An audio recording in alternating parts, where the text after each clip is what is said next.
Hi friends, good morning, नमस्कार। बहुत बहुत स्वागत है आपका हमारे यूट्यूब चैनल विभू इंस्टीट्यूट में। आज हम सीखेंगे स्पीच राइटिंग के बारे में। जैसा कि लास्ट वीडियो में आपको बताया गया था, स्पीच राइटिंग बोर्ड एग्जाम्स में 10 मार्क्स और कॉम्पिटिटिव एग्जाम्स के डिस्क्रिप्टिव पेपर जैसे एसएससी में जेएसटी, एसएसटी, इंटरप्रीटर, राजभाषा अधिकारी या फिर पीएससी मेंस में 20 to 50 मार्क्स कैरी करता है। स्पीच क्या है, फॉर्मेट क्या होगा, फुल मार्क्स कैसे गेन करें, लिखते समय या बोलते समय हमें किन किन बातों का ध्यान रखना है, क्या डूज हैं, क्या डोंट्स हैं, ये सारी बातें आज हम डिस्कस करने वाले हैं। तो फटाफट हो जाइए तैयार, आइए शुरू करते हैं।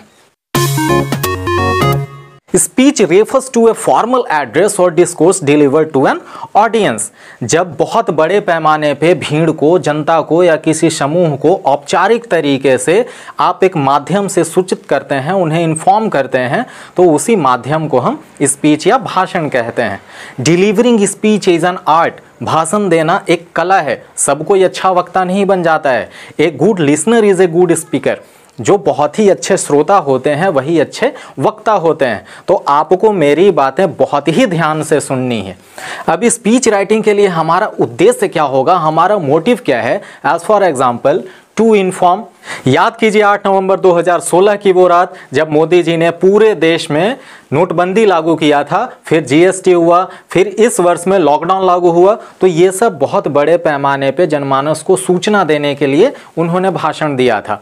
सेकंड है आपका टू परसुएड, यानी कि अपनी बातों को किसी भी तरीके से राजी खुशी से मनवा लेना। जैसे हमारे नेटवर्क मार्केटिंग वाले लोग करते हैं, वो आपको इतने अच्छे से समझा देंगे, इतना बेनिफिट्स बता देंगे नेटवर्किंग का कि आपको लगेगा कि हम भी इसमें ऐड हो जाते हैं और कल तो हमारे पास BMW आ ही जाएगी। नेक्स्ट है टू कन्विंस, यानी कि जब आप अपने भाषण में ऐसी बातें कर रहे हैं जिससे लोगों को कुछ समझ में आए, जैसे rules and guidelines about the कोविड-19 हो गया, जल जीवन हरियाली योजना जो हमारे मुख्यमंत्री नीतीश जी के द्वारा चलाया जा रहा है। नेक्स्ट है टू इंटरटेन, यानी कि मनोरंजन के लिए भाषण देना, जैसे हमारे लालू जी करते हैं। या फिर एक छोटा सा वीडियो क्लिप भी देखे होंगे या पूरी की पूरी मूवी देखे होंगे प्यार का पंचनामा। तो इतना जल्दी जल्दी नायक उसमें भाषण देता है कि 2 से 3 मिनट में वो पूरा का लेक्चर अपना समाप्त कर देता है। अब आते हैं स्पीच की शुरुआत पर। तो टाइटल क्या होगा, हेडिंग क्या होगा? जो भी हमारा टाइटल या हेडिंग हो वो विदिन 5 to 6 वर्ड्स होना चाहिए, और वो टाइटल इतना क्रिएटिव होना चाहिए, इतना अट्रैक्टिव होना चाहिए कि जनमानस आपको सुनने को मजबूर हो जाएं। नेक्स्ट है हमारा ओपनिंग लाइन, यानी कि सैल्यूटेशन की। आप कभी अपने स्कूल लाइफ में या कॉलेज लाइफ में या तो कल्चरल प्रोग्राम के पार्टिसिपेंट्स रहे होंगे, स्पीच डिलीवर किए होंगे या फिर आप सुने होंगे, तो आपको याद होगा कि अपने भाषण देने से पहले हम लोगों का सम्मान करते हैं। तो हमारा सैल्यूटेशन कहाँ से स्टार्ट होता है?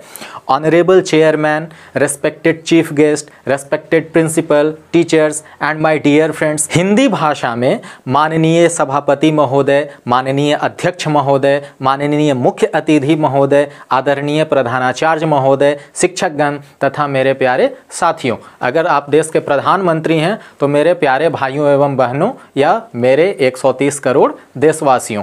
इस तरीके से आप अपना सैल्यूटेशन दे सकते हैं। अब रही बात इंट्रो की, तो सैल्यूटेशन के साथ ही साथ इंट्रो देते हैं। वो किस तरीके से दिया जाता है?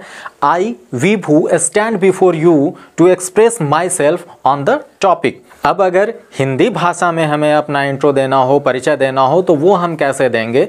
मैं विभू आपके सम्मुख अपने विचार प्रस्तुत करता हूं जिसका शीर्षक ये है, या मैं विभू आपके सम्मुख इस शीर्षक पे अपना विचार प्रस्तुत करना चाहता हूं। अब रही बात टॉपिक्स की, तो टॉपिक्स जनरली रिसेंट होता है, जैसे अभी कोविड-19, चुनौतियां, अवसर, नीति और विज्ञान, उन्नति तथा पॉल्यूशन। अब बारी आती है बॉडी की। बॉडी जो कि हमारा मेन कंटेंट होता है, इसमें कौन कौन से पॉइंट्स आते हैं? फर्स्ट है शॉर्ट इंट्रो, यानी कि जो आपका टॉपिक दिया हुआ है उसका एक सूक्ष्म या संक्षेप परिचय आप दे सकते हैं। अगर आपका टॉपिक पॉल्यूशन है तो आप डिफाइन कर सकते हैं कि the unwanted things around us is known as pollution. और ये डिफिनीशन या ये इंट्रोडक्शन इतना प्रिसाइज होना चाहिए, इतना सटीक होना चाहिए कि सामने वाले आपकी बातों को समझ भी जाएं और वो बाध्य हो जाएं आपकी बातों को सुनने के लिए। Next point is current situation and problems. जो भी आपका टॉपिक होगा अकॉर्डिंग टू द क्वेश्चन, उसमें करंट प्रॉब्लम्स क्या है। अगर हम कोविड-19 की बात करें तो उसमें सिर्फ और सिर्फ प्रॉब्लम्स ही है। तो प्रॉब्लम्स क्या है, करंट सिचुएशन क्या है, वो सब चीज़ें हम उसमें पुट करते हैं। नेक्स्ट है एडवांटेज एंड डिसएडवांटेज। अगर हम कोविड-19 की बात करते हैं तो ये सबको पता है कि कोविड-19 WHO के द्वारा महामारी घोषित कर दी गई है, यानी कि सिर्फ और सिर्फ इसका डिसएडवांटेज ही है। लेकिन अगर आप पॉजिटिव सोचिएगा तो आपको इसका एडवांटेज भी मिलेगा। एडवांटेज क्या क्या है? हमारी नेचर जो बहुत ज़्यादा पॉल्यूटेड थी, उन्होंने अपने आप को क्लीन कर लिया है, वो अब धीरे धीरे प्योर होते चले जा रहे हैं। दूसरा सबसे बड़ा एडवांटेज ये मिला है कि लोग डिजिटली तरीके से अवेयर हो रहे हैं। पहले ऑनलाइन क्लास इतना नहीं चलता था, अब सब कोई ऑनलाइन क्लास के बारे में जानता है। अब वर्क फ्रॉम होम हो रहा है, पहले लोग अकेले में काम करते थे, दिन भर काम का प्रेशर, ओवर टाइम, तो वो मेंटली रूप से बहुत ज़्यादा स्ट्रेस हो जाते थे, वीक हो जाते थे। लेकिन अब अपने फैमिली के साथ हैं, सबका केयर भी कर रहे हैं, फैमिली भी उनको बहुत सपोर्ट कर रही है, तो ये सारे चीज़ें हम एडवांटेज में ले सकते हैं। The next element is sequence. और सीक्वेंस कैसा होना चाहिए? SWS होना चाहिए, यानी कि स्ट्रॉन्ग, वीक, स्ट्रॉन्ग। जो भी आपका द स्ट्रॉन्गेस्ट पॉइंट है उसको आप पुट करते हैं तो आपके मार्क्स अच्छे आते हैं। अब रही बात कि वीक पॉइंट हम बीच में क्यों लिखते हैं, तो आपको विद इन लिमिट लिखना है 200 to 250 वर्ड्स या इससे आगे भी, जैसा कि आपका क्वेश्चन में दिया गया है वर्ड लिमिट। तो उस वर्ड लिमिट में आप कितना सारा चीज़ लिखेंगे, तो जो भी वीक पॉइंट है उसको भी हम बीच में लिखते हैं। ऐसा इसलिए लिखते हैं कि जब व्यूअर अगर उड़ती उड़ती नज़र से भी देखे तो उसे ऐसा लगे कि नहीं आप जानते हैं। Next element is deviation. बहुत बार ऐसा होता है कि जब हम लिखने की शुरुआत करते हैं या भाषण देते हैं तो अपने टॉपिक से डेविएट कर जाते हैं। जैसे अगर हम पॉल्यूशन की ही बात करें तो पॉल्यूशन के टाइप्स को अगर हम बताना शुरू करें तो ये रिलेटेबल तो है टॉपिक से, लेकिन बहुत बार हम भटक के किसी और चीज़ पे चले जाते हैं, जैसे जल जीवन हरियाली, तो उस स्कीम पे बातें होना शुरू हो जाती हैं। नेक्स्ट है हमारा सॉल्यूशन एंड कंक्लूजन, यानी कि जो भी आपने करंट सिचुएशन दिया हुआ है, जो भी आपने प्रॉब्लम्स को काउंट किया हुआ है, उस प्रॉब्लम्स के लिए according to you what are the solutions. रही बात कंक्लूजन की, तो कंक्लूजन क्या है? ये आपका ओवरऑल समरी होता है, यानी कि जो भी आपने बोला है उस बोले हुए बातों को, बोले हुए शब्दों को बहुत ही संक्षेप में दोबारा बता देना ही समरी कहलाता है। अब रही बात कि अपने स्पीच को कंक्लूड कैसे करें, तो उसके लिए हम कंक्लूडिंग लाइन ऐड करते हैं। ये इसलिए भी इंपॉर्टेंट होता है कि जो एनर्जी लेवल आपने अपने स्पीच के बिगिनिंग में रखा था वही एनर्जी लेवल आपके स्पीच के एंड में भी होना चाहिए। आप अगर इंटरव्यू के लिए जाते हो तो जो आपके IO होते हैं, इंटरव्यूइंग ऑफिसर्स होते हैं, वो सब के सब साइकोलॉजिस्ट होते हैं। जाहिर सी बात है कि आप PT और मेंस क्लियर करके गए हुए हो तो आपके पास नॉलेज की तो कमी है नहीं, तो वहाँ पे आखिर टेस्ट क्या होता है, तो वहाँ पे वो आपके डिसिप्लिन को देखते हैं, मोरल वैल्यूज़ को देखते हैं, इथिक्स को देखते हैं, आपके इलोक्वेंसी को देखा जाता है। यानी कि आप अगर बहुत स्ट्रेस में रहें तो क्या उस एनर्जी लेवल को मेंटेन रख पाएंगे, डिफरेंट सिचुएशन में आपका पॉइंट्स ऑफ व्यू क्या होता है, आप किस तरीके से सोच पाते हैं। अब कंक्लूडिंग लाइन कैसे लिखते हैं या बोलते हैं, तो इसकी शुरुआत होती है thanking the audience for their cooperation and patience. Hindi भाषा में बात करें तो आपने अपना कीमती और बहुमूल्य समय हमें दिया, इसके लिए मैं आपका आभार व्यक्त करता हूं, आपको बहुत बहुत धन्यवाद देता हूं या धन्यवाद ज्ञापित करता हूं। इस तरीके से आप अपने स्पीच को कंक्लूड कर सकते हैं।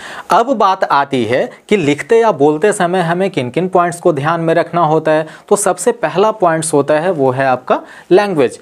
अब लैंग्वेज कैसा होना चाहिए, तो मैंने हमेशा अपने वीडियो में बताया है कि लैंग्वेज मस्ट बी सिंपल, क्योंकि सादगी सबसे बड़ी खूबसूरती होती है।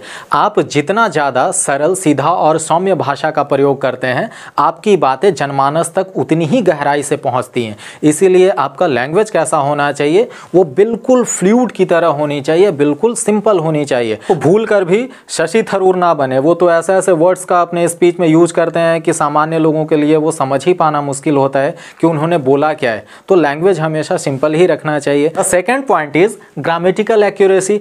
मैंने राइटिंग स्किल्स के सभी वीडियोस में बताया हुआ है कि instead of long sentences you have to use small sentences. अगर सेंटेंस छोटा छोटा होगा तो मिस्टेक्स होने की संभावना बिल्कुल ही शून्य हो जाएगी। तो आपको बड़े बड़े वाक्यों का नहीं बल्कि छोटे छोटे वाक्यों का प्रयोग करना है। अगर आप अपने भाषण में कोटेशन देते हैं तो वो सोने पे सुहागा होता है। जैसे अगर यूनिटी इज ए स्ट्रेंथ कहें, एकता में बल है, इसको दूसरे तरीके से काफ़ी एलिट्रेशन या फिगरेटिव मेथड का यूज़ हम करें, together we stand apart we fall, तो काफ़ी अच्छा होता है और सुनने वाले मंत्रमुग्ध होकर आपके भाषण को, आपकी बातों को सुनते हैं। स्पीच जनरली डिलीवर किया जाता है, इसलिए मैं लिखकर नहीं समझा रहा हूँ। अगर आपकी डिमांड्स होगी कि प्लीज़ सर हमें लिख के समझा दीजिए, तो देखते हैं नेक्स्ट वीडियो में जो भी आपका टॉपिक होगा उस पर मैं लिख के आपको समझा दूंगा। वैसे आप सेल्फ प्रैक्टिस कर सकते हैं। प्रैक्टिस करने के लिए आपको ज़्यादा कुछ करने की ज़रूरत नहीं है। आप एडिटोरियल जो कि मैगजीन्स में या न्यूज़पेपर्स में होता है, आप उसको पढ़ सकते हैं ध्यान से। न्यूज़ आप सुन सकते हैं। डिबेट आप देख सकते हैं, जैसे संबित पात्रा जी का अगर आप डिबेट देखिएगा तो काफ़ी अच्छे स्पीकर हैं, बहुत अच्छे तरीके से अपनी बातों को रखते हैं, तो वो सब चीज़ से आप सीख सकते हैं। फिर अगर हम बात करते हैं लाइव सेशंस की, तो आप मोदी जी के मन का बात सुनिएगा तो आपको बहुत सारे ऐसे रिकॉर्ड्स मिल जाएंगे, ऐसे आंकड़े मिल जाएंगे जो आप अपने भाषण में रख सकते हैं। तो अगर थोड़ा सा आप मेहनत करें तो बहुत ही आसान है। वैसे भी कहावत है कि practice makes a man perfect. आप अगर निरंतर अभ्यास करते हैं, बार बार लिखते हैं, बार बार बोलते हैं, तो एक न एक दिन आप जरूर इसमें महारत हासिल कर लीजिएगा। अब लड़कियां बोल रही हैं कि sir practice makes a man perfect not a woman, तो भाई लड़कियां पहले से ही परफेक्ट होती हैं। तो हमारा आज का सेशन यहीं पे समाप्त होता है। मिलते हैं अपने नेक्स्ट वीडियो आर्टिकल राइटिंग के साथ। क्वेश्चंस और प्रैक्टिस सेट्स के पीडीएफ्स के लिए आप हमारे टेलीग्राम चैनल विभू इंस्टीट्यूट को फॉलो कर सकते हैं, लिंक आपके डिस्क्रिप्शन बॉक्स में दिया गया है। हमारा आज का वीडियो आपको कैसा लगा या आप कुछ सुझाव देना चाहते हैं तो कमेंट करके बताएं। लाइक और शेयर करना मत भूलिएगा। दीजिए अभी इजाजत। Bye bye. Thanks for watching.